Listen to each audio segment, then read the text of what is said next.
کل، آج اور کل، کچھ خواب، کچھ اندیشے، کچھ سوال۔ کل ہی چونکہ میں نظر بندی سے رہا ہوا ہوں، نظر بندی کے دوران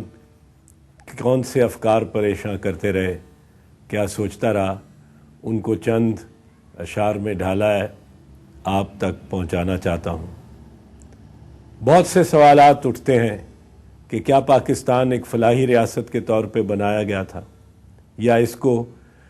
ایک قومی سلامتی کی ریاست کے طور پہ قائد اعظم نے دیکھا تھا۔ حقیقت یہ ہے کہ وہ نسل جس نے پاکستان بنایا وہ ہمیں ایک ورثہ چھوڑ کے گئی اپنے خوابوں کا، اور ہم نے بہت سارے ان کے خواب اپنائے بھی۔ جب میرے دادا، میرے والد اور میری والدہ تحریک پاکستان میں جیل گئیں تو وہ کیا سوچتے ہوئے کون سا پاکستان دیکھنا چاہتے تھے؟ یہ سب لوگ ایک ایسا پاکستان دیکھنا چاہتے تھے جس میں ہر شہری کی بھلائی ہو، اور شہریوں اور ووٹروں نے بھی، رائے دہندگان نے بھی ایسے ہی پاکستان کے لیے ووٹ دیا تھا۔ مگر 1958 میں سول اور فوجی بیوروکریسی نے جب ملک کا تسلط سنبھال لیا، نظام سارا سنبھال لیا، تو اس کے بعد اس کو غیر محسوس طور پہ لیکن یقینی طور پہ ایک قومی سلامتی کی ریاست میں تبدیل کیا گیا۔ قومی سلامتی کی ریاستیں دیر پا نہیں ہوتی، نہ ان کو دوام ہوتا ہے۔ آپ سوویت یونین کی مثال دیکھ لیجئے، صفحہ ہستی سے مٹ گیا ہے۔ پاکستان الحمدللہ ایک قلعہ ہے، ایک مضبوط قلعہ ہے، لیکن اگر قلعہ کے اندر سارے لوگ اس کے مکین سب کے سب فاقہ کش ہوں تو سالار بھی کچھ نہیں کر سکتا، قلعے کو نہیں بچا سکتا۔ وہ خواب کون سے تھے جو ہم لوگوں نے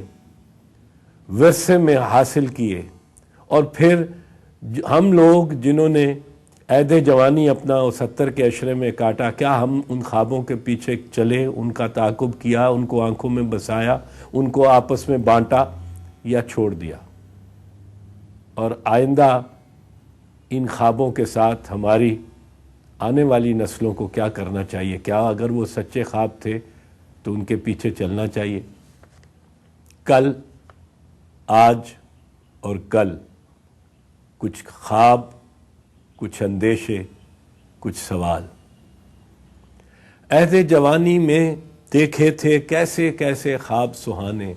ان خوابوں میں ہم لکھتے تھے اکثر خوشیوں کے افسانے، ایک نئی دنیا کی کہانی، ایک نئی دنیا کے ترانے، ایسی دنیا جس میں کوئی دکھ نہ جھیلے، بھوک نہ جانے۔ اور لگتا تھا کہ سب نے دیکھے اس دھرتی کے درد انجانے، سوچا تھا کہ سب نکلیں گے غربت کے سب پاپ مٹانے۔ ایک طرف تھی جنتا ساری، ایک طرف تھے چند گھرانے، ایک طرف تھے بھوکے ننگے، ایک طرف قاروں کے خزانے، ایک طرف تھی مائیں بہنیں، ایک طرف تحصیل اور تھانے، ایک طرف تھی تیسری دنیا، ایک طرف بیداد پرانے، ایک طرف سچل اور باہو، ایک طرف ملا اور مسلک،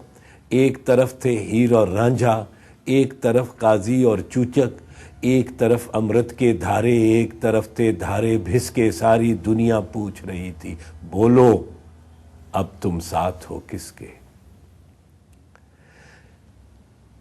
ایک طرف تھی جنتا ساری، ایک طرف تھے چند گھرانے، ایک طرف تھے بھوکے ننگے، ایک طرف قاروں کے خزانے، ایک طرف تھی مائیں بہنیں، ایک طرف تحصیل اور تھانے، ایک طرف تھی تیسری دنیا، ایک طرف بیداد پرانے، ایک طرف سچل اور باہو، ایک طرف ملا اور مسلک، ایک طرف تھے ہیر اور رانجھا، ایک طرف قاضی اور چوچک، ایک طرف امرت کے دھارے، ایک طرف تھے دھارے بھس کے، ساری دنیا پوچھ رہی تھی بولو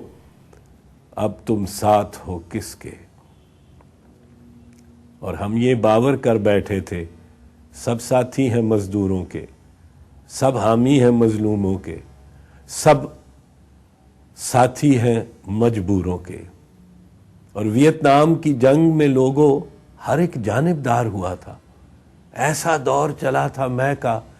ہر مہکش بیدار ہوا تھا، اور پاک زمیں تھی ہم کو پیاری ماں دھرتی کے دیوانے تھے، استعمار کے ہم دشمن تھے، اپنے دیس کے پروانے تھے۔ پاک زمیں تھی ہم کو پیاری، اپنی ماں دھرتی کے دیوانے تھے، اپنے دیش استعمار کے ہم دشمن تھے، اپنے دیش کے پروانے تھے، اور ایک دوجے کے سب تھے ساتھی، ایک دوجے کے سب تھے بھائی، ایک دوجے کے سب تھے ساتھی، ایک دوجے کے سب تھے بھائی۔ اسی ایک خیال کے باعث ہم میں بھی تو ہمت آئی، جس بھی بستی میں ظالم تھا پاک زمیں کے اندر باہر، ہم اس کو للکار رہے تھے وہی خواب آنکھوں میں لے کر۔ اور چے نے جب ایک جست لگائی، چے گوارا، چے نے جب ایک جست لگائی ہم بھی اس کے ساتھ چلے تھے۔ اور چو نے جب آواز اٹھائی، ہاتھ میں ڈالے ہاتھ چلے تھے، اور مذہب کی تفریق نہیں تھی، مذہب کی تفریق نہیں تھی، اور ہم سارے ایک ہوئے تھے، مذہب کی تفریق نہیں تھی،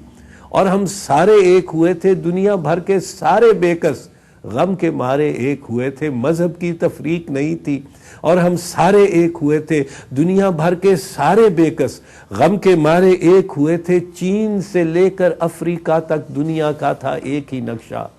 اور روس سے لے کر امریکہ تک ایک تھی منزل، ایک تھا رستہ۔ سوچا تھا ہم مل کر سارے دنیا کو تبدیل کریں گے، سوچا تھا ہم مل کر سارے دنیا کو تبدیل کریں گے، دکھ اور درد کی یہ مسافت طے ہم میل ہا میل کریں گے۔ سب بھائیوں کی سوچ تھی یکساں، ہاتھ میں ڈالے ہاتھ کھڑے تھے، سب بھائیوں کی سوچ تھی یکساں، ہاتھ میں ڈالے ہاتھ کھڑے تھے، سولی کو کچھ چوم چکے تھے، کچھ سولی کے ساتھ کھڑے تھے۔ سب بھائیوں کی سوچ تھی یکساں، ہاتھ میں ڈالے ہاتھ کھڑے تھے، سولی کو کچھ چوم چکے تھے، کچھ سولی کے ساتھ کھڑے تھے۔ آنکھوں میں سب خواب تھے روشن، آنکھوں میں سب خواب تھے روشن، ہاتھوں میں امید کا پرچم، دنیا ساری مٹھی میں تھی، لب پہ ترانہ مدھم مدھم۔ آنکھوں میں سب خواب تھے روشن، ہاتھوں میں امید کا پرچم، دنیا ساری مٹھی میں تھی، لب پہ ترانہ مدھم مدھم۔ قدم سے اپنے قدم ملا کر ابھی مسافت طے کرنا تھی، قدم سے اپنے قدم ملا کر ابھی مسافت طے کرنا تھی۔ محکومی کے گیت میں ہم نے آزادی کی لے بھرنا تھی، نیا سویرا آنے کو تھا، نیا سویرا آنے کو تھا، نیا سویرا آنے کو تھا، رات اندھیری جانے کو تھی، آزادی اور آزادی بھی تیری میری آنے کو تھی، نیا سویرا آنے کو تھا، رات اندھیری جانے کو تھی، آزادی اور آزادی بھی تیری میری جانے کو تھی۔ اور گرتی ہوئی دیوار کا لوگو باقی نہ تھا کوئی سہارا، گرتی ہوئی دیوار کا لوگو باقی نہ تھا کوئی سہارا، لگنے کو تھا ایک ہی دھکا، ملنے پر بس ایک اشارہ۔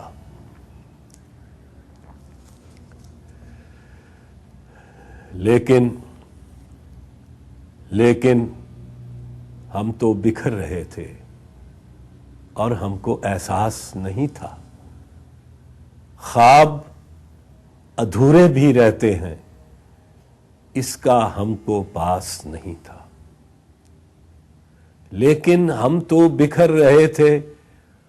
اور ہم کو احساس نہیں تھا، خواب ادھورے بھی رہتے ہیں اس کا ہم کو پاس نہیں تھا۔ علم و ہنر کو چھوڑ کے ہم نے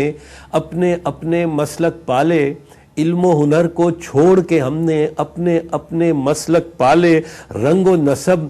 تہذیب اور مذہب کیا کیا آپ تفرقے ڈالے، جب سے ایک سالار نے لوگوں ملا کو ہتھیار تھمائے، جب سے ایک سالار نے لوگوں ملا کو ہتھیار تھمائے، تب سے فوجی ملا دونوں جب بھی آئے ساتھ ہی آئے، جب سے ایک سالار نے لوگوں ملا کو ہتھیار تھمائے، تب سے فوجی ملا دونوں جب بھی آئے ساتھ ہی آئے۔ اور ہم میں جس دم پھوٹ پڑی تو، ہم میں جس دم پھوٹ پڑی تو، پل بھر میں یہ دنیا بدلی، پل بھر میں ہر دشمن جانے پتھر چن چن جھولی بھر لی۔ ہم میں جس دم پھوٹ پڑی تو پل بھر میں یہ دنیا بدلی، پل بھر میں ہر دشمن جانے پتھر چن چن جھولی بھر لی۔ مذہب کی تفریق نے یکدم، مذہب کی تفریق نے یکدم دنیا کو گردن سے پکڑا، رنگ و نسب کی زنجیروں نے ساری خلق خدا کو جکڑا۔